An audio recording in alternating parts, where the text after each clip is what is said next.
So last night I went and saw The Planets performed by Melbourne Symphony Orchestra with a friend of mine, Marky, if you're watching, thank you. And it was an incredible experience. It was the best time I've seen the Symphony Orchestra. I've seen them 3 times in the past 6 months, and this was the best thing I've experienced. It was just incredible. The conductor, Jamie, what's his name? Jamie Martin, was just amazing. He stole the show. I couldn't keep my eyes off him watching him conduct. Basically lived and breathed the music. He was so animated.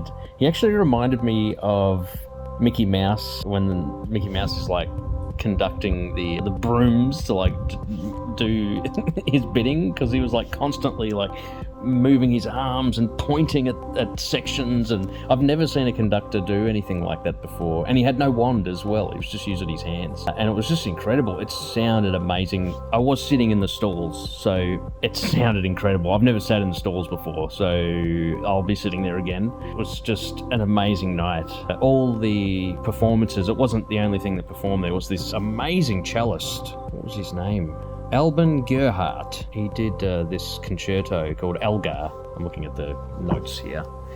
And he was incredible. And he came out and did like an encore, and he like played by himself for like a few minutes, like doing this piece. I can't remember what he said it was. It was just incredible. He was amazing. So there was like an Indigenous operatic singer. Her name's Deborah Cheetham Fralian. I don't know if I'm pronouncing this correctly, but that's what it says here. She actually composed a piece which was called Earth, which introduced all the other planets by Holst. So she did like her own sort of Earth, because there is no Earth song. And it was okay. The lyrics were beautiful. It was curious. I was just too... I think when they started playing Holst, like...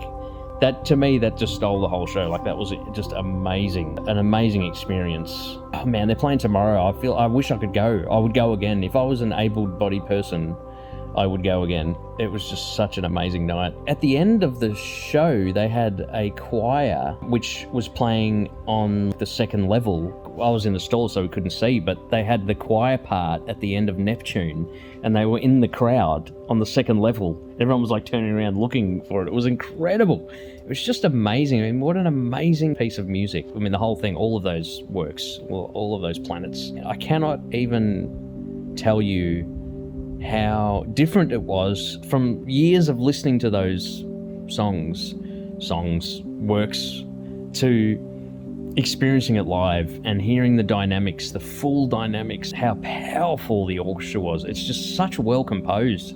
I was really noticing how well everything sat compositionally. I'm lost for words. Like, it was just an incredible experience. I'm tempted to try and go tomorrow. I'm still trying to recover today from going, because I knew this was going to happen. I've already been in a bit of a rut of chronic fatigue syndrome the last couple of weeks, and I was just feeling well enough to go, and it just really pushed my limits, and today I've just been exhausted. It just sucks. I don't know what's going on with my health, but it's just what's happening at the moment. One thing I wanted to mention was they did an opening Welcome to Country, which was the opera singer, Deborah Cheetham Fralian. I'm sorry if I'm pronouncing that wrong. So she did this Welcome to Country, but it was a symphonic opera version, and she sang it, and it was incredible. And it really made me think about a lot of things, because at first I was sort of like, this is really strange, because we're having the most traditional Western music that you can conceive, like a symphony orchestra and opera, and then having an Indigenous person do a Welcome to Country in an operatic voice. I've thought, actually, no, it was actually really good, because it's a coming together of the two cultures. And I really like that. I really like it when there's this recognition of both things, because I feel like there's so much hatred, towards the British colonising Australia. A lot of people don't feel it as well. But I think the people that do feel it, they're obviously the vocal people, I think. They're the ones that you at least hear more of. I don't hear the people supporting the British Empire, It's more... you hear about the protests and all that, people protesting and things like that. The dialogue is more from that direction. Instead of this sort of acceptance of Like, we're all here right now in this moment, and we're going to move forward together.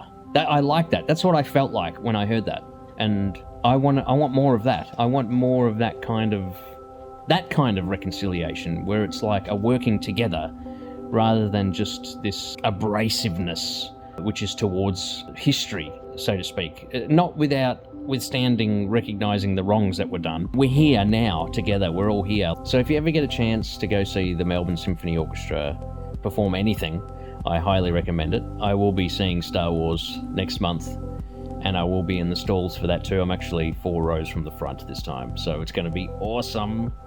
It's the Return of the Jedi, so they're going to show the film and perform the music, and I cannot wait for that.